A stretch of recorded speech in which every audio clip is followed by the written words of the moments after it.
Welcome to సమరశంఖం. మీతో మాట్లాడుతున్నది సునీల్ కుమార్ తాడేపల్లి. ఈరోజు టాపిక్ వచ్చి ఆంధ్ర రాష్ట్రాన్ని ఒక పెద్ద సంక్షోభం నుంచి కాపాడిన ముఖ్యమంత్రి నారా చంద్రబాబు నాయుడు గారు. ఏ రకంగా అంటే ఆయన 2 రోజుల క్రితం ఒక స్టేట్మెంట్ ఇచ్చారు. ప్రస్తుతానికి తల్లికి వందనం, రైతు భరోసా అమలు చేయడానికి గవర్నమెంట్ దగ్గర వచ్చే ఇన్కమ్ లేదు. ఏదైతే ఆదాయం ఉందో ఆ ఆదాయం పోయిన జగన్మోహన్ రెడ్డి గారు చేసినటువంటి అప్పులకు కానీ, అంతకుముందు టీడీపీ గవర్నమెంట్లో 14 to 19 వరకు చేసిన అప్పులకు కానీ, వీటికి వడ్డీలు కడటానికే సింహభాగం అనేది వెళ్ళిపోతుంది. సో కొత్తగా వచ్చే ఇన్కమ్ అనేది ఇంకా లేదు. దానికి తోడు గడిచిన 5 సంవత్సరాల పాటు శ్రీ జగన్మోహన్ రెడ్డి గారు ఒక్క అభివృద్ధి కార్యక్రమం కూడా, ఒక్క కంపెనీలు తీసుకురావడం కానీ అలాంటి ఏమీ చేయలేదు. అందాకే ఎందుకు రోడ్ల పరిస్థితి కూడా అస్తవ్యస్తంగా తయారైంది. ఇప్పుడు అవన్నీ బాగు చేసుకుంటా ఒక్కో దాన్ని బాగు చేసుకుంటా వస్తున్నారు. ఎంతలా అంటే ఈరోజు కానీ ఆయన ఆ డెసిషన్ కానీ తీసుకోకపోతే మళ్ళా మన రాష్ట్రం అనేది ఇంకో 5 లక్షల కోట్ల అప్పుల్లోకి వెళ్ళిపోయేదండి. ఇంకో యాడ్ అయ్యేది. అది ఆ రకంగా ఆయన వెళ్ళనివ్వకుండా ఆయన కాపాడారు. కానీ దీన్ని మనందరం చదువుకున్న వాళ్ళు కానీ, విద్యావంతులు కానీ, నెక్స్ట్ ఇంకా వీటి గురించి తెలిసిన వాళ్ళు కానీ మీరు అందరూ అర్థం చేసుకోవాలి. ఎవరికి అప్పులు తెచ్చి అందరికీ ఫ్రీగా ఇస్తుంటే అది ఎంతవరకు సబబు? ఈ రకంగా చంద్రబాబు నాయుడు గారిని ఈ విషయంలో నేను సమర్థిస్తున్నాను. నేనే కాదు, అందరూ సమర్థించాలి. మీరు ఒకటి అబ్జర్వ్ చేయండి.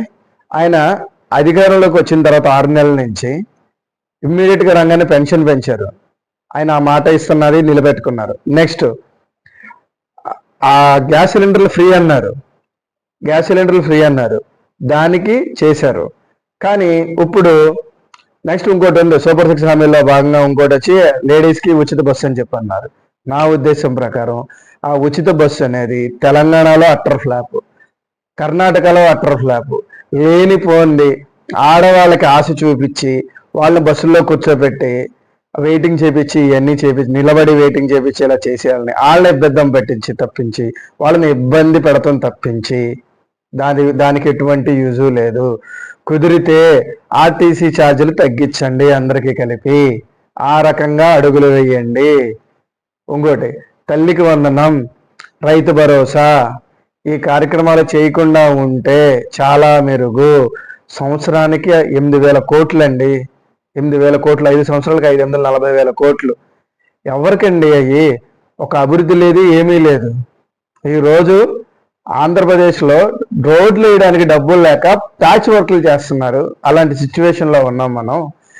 రోడ్లు కూడా నేషనల్ హైవేస్ లాగా టోల్ ట్యాక్స్లు రాబోతున్నాయంట. ఏం చేస్తారు? గడిచిన జగన్మోహన్ రెడ్డి గారి ప్రభుత్వం 5 ఏళ్ళు చేసిన నిర్వాకానికి ఈరోజు డబ్బులు ఎక్కడ ఉంటాయి?